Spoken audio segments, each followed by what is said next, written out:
સુરનગરના જાણીતા એડવોકેટ રુસ્તમભાઈ પિલુડિયાને ભાજપના સુરનગર જિલ્લાના લઘુમતી મોરચાના કાર્યાલય મંત્રી તરીકે પસંદગી કરતા હર્ષની લાગણી છવાઈ છે. સુરનગરના જાણીતા એડવોકેટ અને લોકોના હમદર્દ તેમજ નાના માણસોના ખંભે તો ખંભો મિલાવી હર હંમેશા સેવાના ભગીરથ કાર્યમાં અગ્રેસર રહેતા સેવાભાવી યુવાન રુસ્તમભાઈ ઉસ્માનભાઈ પિલુડિયાને સુરનગર જિલ્લા પ્રભારી રાજેશભાઈ શુક્લ, સુરેન્દ્રનગર જિલ્લા ભાજપ પ્રમુખ હાર્દિકભાઈ ટમાલિયાના નેજા હેઠળ સુરનગરના લઘુમતી મોરચાના અને સુરનગરના વઢવાણ શહેરના કાર્યાલય મંત્રી તરીકે પસંદગીનો કળશ ઢોળાતા સમાજમાં અને એડવોકેટ મિત્રો સહિત રાજકીય આગેવાનોમાં ખુશીનો માહોલ જોવા મળ્યો છે. લઘુમતી મોરચાના કાર્યાલય મંત્રી તરીકે નિમણૂક બદલ રુસ્તમભાઈ પિલુડિયાને ખૂબ જ અભિનંદન સાથે ઠેર સારી શુભકામનાઓનો વરસાદ વરસ્યો હતો. આનંદની લાગણી સાથે એડવોકેટ એન્ડ નોટરી ભારત સરકાર તેમજ સુરનગર લઘુમતી મોરચાના કાર્યાલય મંત્રી રુસ્તમભાઈ પિલુડિયાએ સુરનગર જિલ્લાના લઘુમતી મોરચા ભારતીય જનતા પાર્ટીના કાર્યાલય મંત્રી તરીકેની જવાબદારી સોંપવા બદલ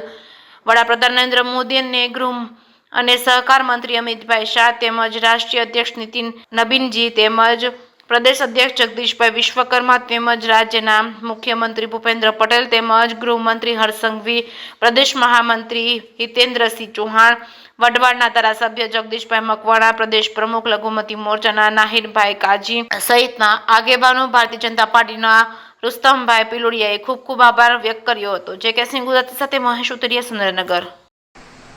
હું રુસ્તમભાઈ પિલુડિયા, એડવોકેટ નોટરી ભારત સરકાર. ફરીવાર ભારતીય જનતા પાર્ટી પરિવારે મને લઘુમતી મોરચા સુરેન્દ્રનગર જિલ્લામાં કાર્યાલય મંત્રી બનાવવા બદલ હું સમગ્ર પરિવારનો ખૂબ ખૂબ આભારી છું.